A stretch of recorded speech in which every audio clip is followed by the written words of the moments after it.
The COVID-19 pandemic has significantly changed the way of life for almost all across the globe.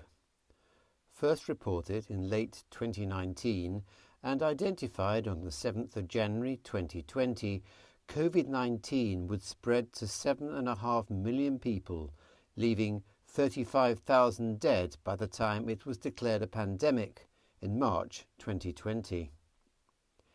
In an article published in BioEssays titled Superposition of COVID-19 Waves, Anticipating a Sustained Wave and Lessons for the Future, the authors took a data-driven approach by matching the number of newly reported COVID-19 incident cases and the key strategies taken by various governments across the globe.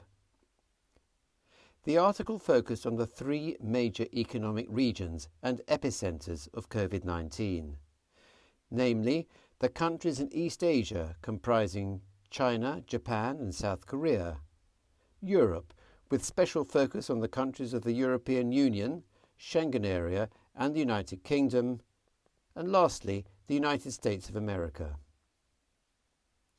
Past pandemics have revealed to us key strategies required to tackle the spread of diseases. They are 1. Decisive form of movement control. 2. Strategic coordinated partnership with neighbouring countries or territories. And 3. Early testing must be conducted to identify symptomatic and asymptomatic transmitters. Despite this warning, the approach taken by some governments neglect these lessons that we've learnt before. The main argument cited by them is the need to wait for more data before deciding the approach to tackle a new virus. This wait was enough to see the detrimental effects of the spread of COVID-19. As for countries that took swift and decisive actions, the severity and spread of COVID-19 was largely contained. In East Asia, the three key strategies were clearly implemented.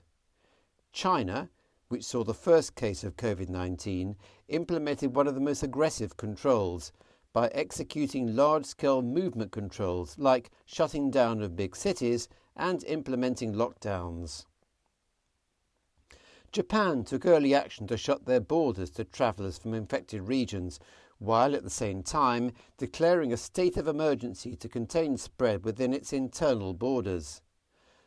Lastly, early and aggressive testing conducted in South Korea ensured that both symptomatic and asymptomatic transmitters of the virus were quickly identified, isolated and treated. The response by the countries of East Asia ensured that they've continued to have the virus under control. Europe largely adapted the key strategies to fit the requirements of each country, with coordinated efforts between the European Commission and member state governments.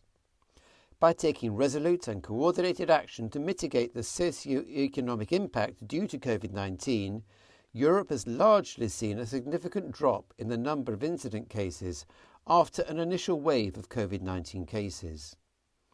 This, however, cannot be said about the US.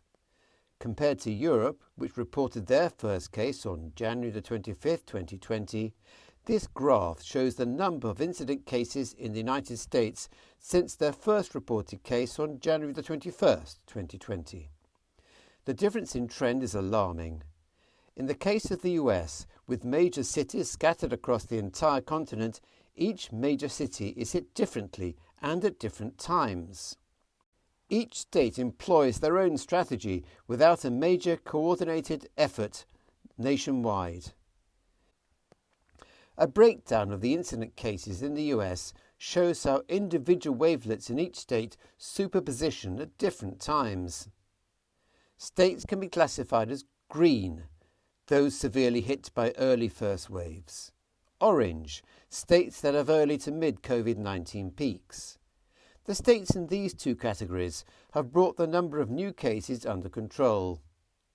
On the other hand, the graphs in red show states that have experienced an early first wave and are experiencing a second wave that is significantly worse than the first. Lastly, purple These are states that have experienced late first waves that coincide with the second wave of the states highlighted in red. This superposition of wavelets will continue to result in an upticking of incident cases if not addressed quickly. While our study focused on these three major blocks of countries, the same can be applied anywhere else in the world. Hindsight is always 20/20, but we don't need to be deep in a crisis only to acknowledge that certain measures should have been executed earlier.